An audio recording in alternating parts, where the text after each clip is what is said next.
안녕하십니까, 신준입니다. 깐깐하게 백스윙. 자, 이 백스윙이라는 게 아까 사전에도 제가 말씀을 잠깐 드렸는데 사실 재미가 별로 없어요. 왜냐하면 볼을 치는 모션이 아니라 가지고. 그런데 어떻게 잘 생각해 보면요, 이 백스윙이라는 것이 다운스윙에 지대한 영향을 미치기 때문에 이 백스윙이 잘 되지 않고는 사실 다운스윙을 잘 한다는 게 좀 어렵습니다.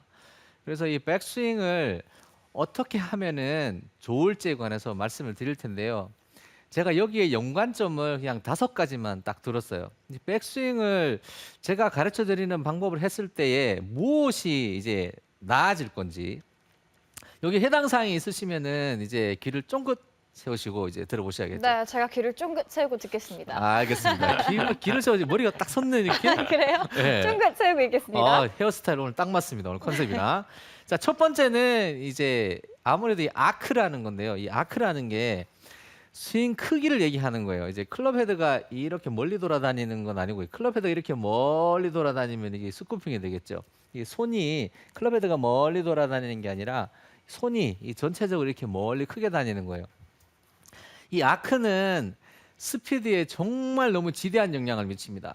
그런데 아크를 크게 가져가는 사람들은 아크가 얼마나 중요한지 아는데, 아크를 크게 가져가 보지 않으셨던 분들은 도대체 아무리 설명을 드려도 아크를 잘 실감을 못 하세요. 왜냐하면은 이게 거리 차이가 난다 하고 판단을 잘 못 하세요. 제가 볼을 간단하게 한번 쳐보겠습니다. 자, 제가 아크가 좀 넓은 상태로 쳐볼게요. 근데 아크가 넓은데 스윙은 이제 조금 할게요. 샤프트가 아마 한 요 정도까지밖에 안 갈 거예요. 많이 아크 가는 게 아니라.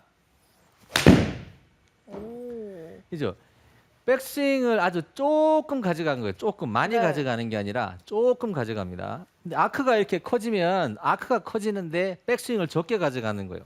아크가 커지는 거는 턴이 많아진다는 말하고도 비슷해요. 아크가 커지면 턴이 많아지고 크게 세게 치지 않아도 이렇게 거리는 나요. 거리가 거리가 좀 많이 붙습니다. 근데 아크가 작은 경우에는 제가 이 좁아들잖아요. 이렇게 좁아들게 되면 제가 팔을 일단 이렇게 접는 느낌이 일단 나요. 접는 느낌도 나고, 아크가 작으면 스윙이 공이 별로 이제 높게 뜨지 않네요. 이제 이런 식으로 된다고요. 네. 이게 아크가 크면 또 모양도 보면은 굉장히 우아합니다. 진짜 박신영 아나운서 같아요. 근데 아크가 작아지면 꼭 저를 보시는 듯한 그런 느낌이 들기 때문에 산뜻한 느낌을 가지시기 위해서 아크가 일단 큰 게 좋아요. 커야 됩니다. 그 두 번째는 안정된 전환을 꽂았는데요. 전환이 백스윙 갔다가 다운스윙 시작할 때 전환이 이렇게 전환이 되면 좋은데, 요렇게가 뭔가요 하면, 이렇게 갔다가 클럽 헤드가 나갔던 것보다는 조금 낮게 들어오고 이렇게 전환이 되면 좋은데, 여러분들은 대체적으로 이렇게 반대로 하시거든요. 이렇게 나갔다가 이렇게 전환이 일어나게 되면은 사실 볼 친다는 게 진짜 거의 불가능에 가까워요. 네. 이게 너무너무 중요한 겁니다. 전환이 정상이라야 되고, 전환이 정상이라는 거는 세 번째 바로 이 살로잉이 있다는 거예요. 살로잉은 아시든 모르시든 간에 어쨌든 간에 볼을 잘 친다 하면 살로잉 일단 무조건 붙어 있는 거예요.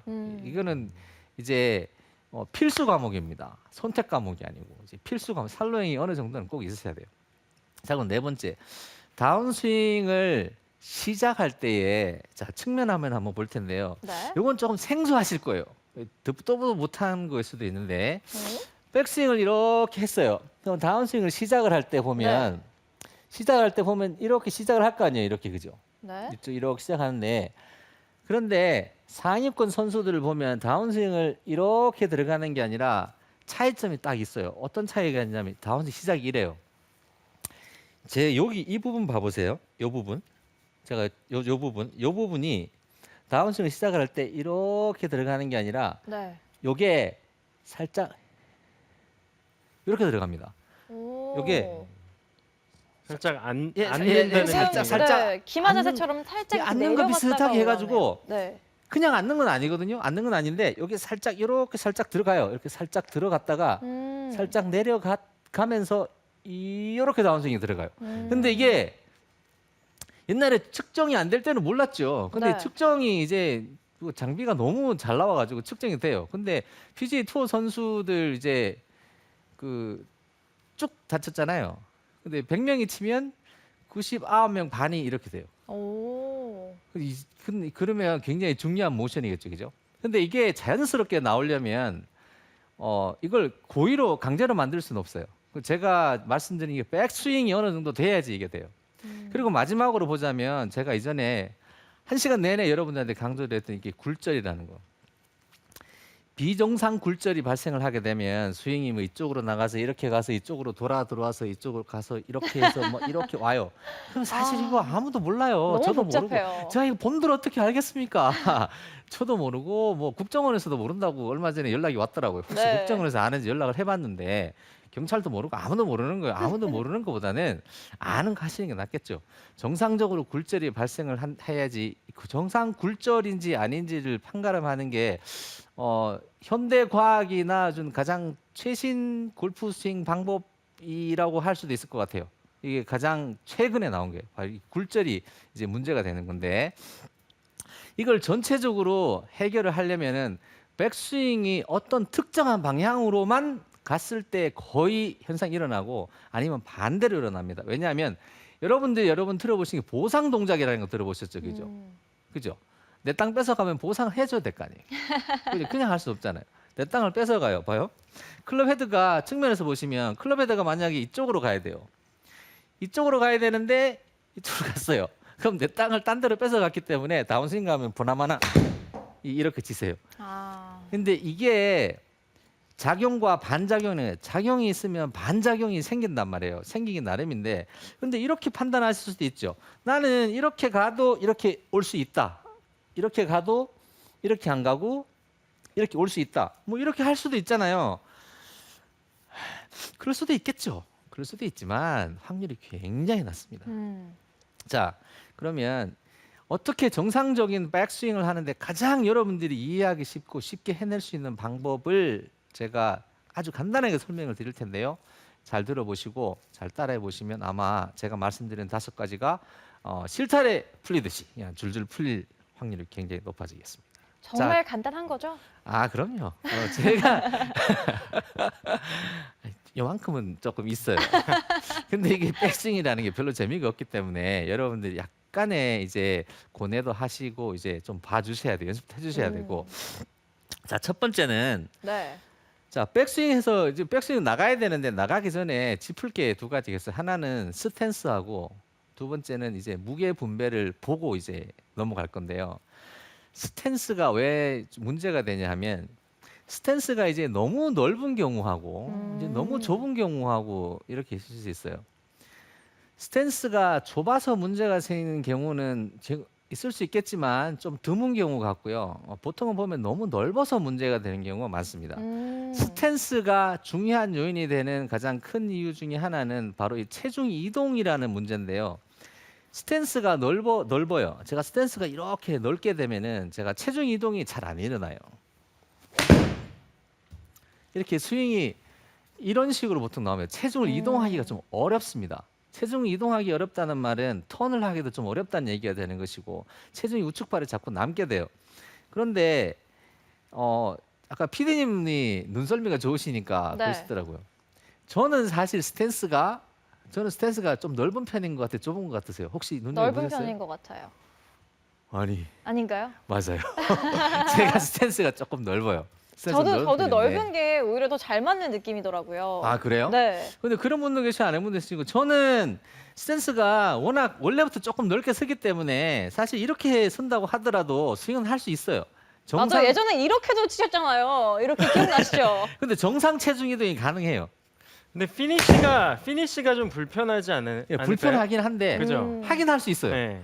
근데 이제 저는 워낙 이제 트레이닝이 이렇게 돼 있겠죠. 제 네. 몸이. 그러니까 이 경우는 괜찮을지 모르지만 아마추어 같은 분들 같은 경우에 스탠스가 너무 넓은 경우에 불안전 체중 이동이 일어날 확률이 굉장히 높습니다. 예를 하나 들자면은요. 자, 이 오르막이에요. 이제 오르막에 이제 볼을 치는데 오르막에 볼을 치면 구질이 보통 어느 쪽으로 볼이 휘는지 혹시 아세요? 뭐 이게 몰라야 정상이에요. 오르막이요? 오르막에서 볼 쳤다. 그러면 좌측으로 볼이 휘는 경향이 생길까요? 우측으로 볼이 휘는 경향이 생길까요? 이게 어렵기 때문에 아마 못 맞출 좌측이요. 거예요. 좌측이요? 네, 좌측이요. 좌측이요. 역시 센스가 아주 힌트를 놀랍습니다. 제대로 주시네요. 네. 예, 지금 좌측이랑 이게 좀 떴네요, 그죠? 지금 이렇게 왼쪽에 올라가 있어요.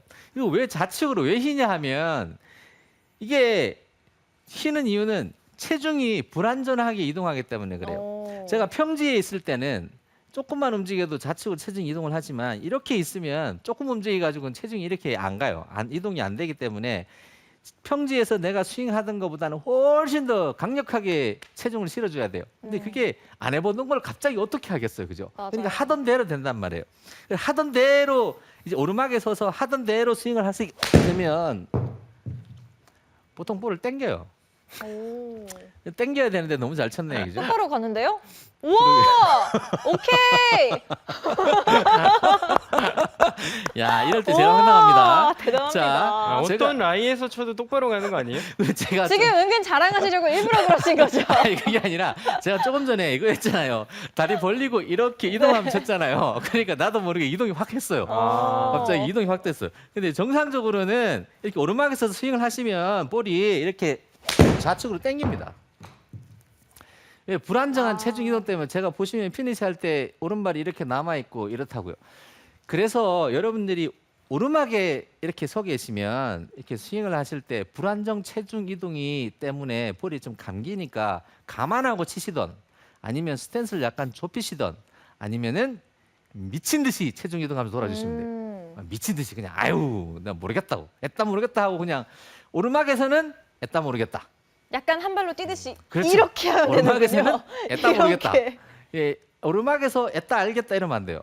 다운힐에서는 애따 알겠다 하시면 되는데 오르막에서는 애따 모르겠다. 아니면 스탠스를 조금 좁히시는 것도 볼을 덜 휘게 하고 정타를 정확하게 치실 확률이 굉장히 높습니다. 그러니까 이건 간단한 원리인 거예요. 오르막인 경우에는 그런 일이 생기는 거죠. 그러니까 이게 불안전 체중 이동으로 인해서 제가 아무리 좋은 스윙을 한다고 하더라도 좋은 백스윙을 하더라도 볼이 잘 맞을 리가 거의 좀 힘들죠. 그래서 스탠스는 적당히 벌리셔야 되는데 적당만큼은 알 수가 없는데 스윙을 해보시고 체중 이동이 잘 되느냐 안 되느냐 이걸 좀 보세요. 체중 이동이 뭐 이따가 또 체중 이동 이런 얘기도 나오겠죠, 그죠? 그렇죠. 그렇죠. 네. 그러니까 잘 들어보시고 체중 이동이 좀 완전하게 일어나도록 하지만 드라이버는 우측발이 좀 남아도 돼요. 드라이버 같은 경우에는 좀 남아도 되는데 아니면 체중 이동이 좀 완전하게 일어날 수 있도록 그렇게 스윙을 해주셔야 됩니다. 그래야지 턴 부족 현상이라든지 이런 현상이 잘 생기지 않습니다.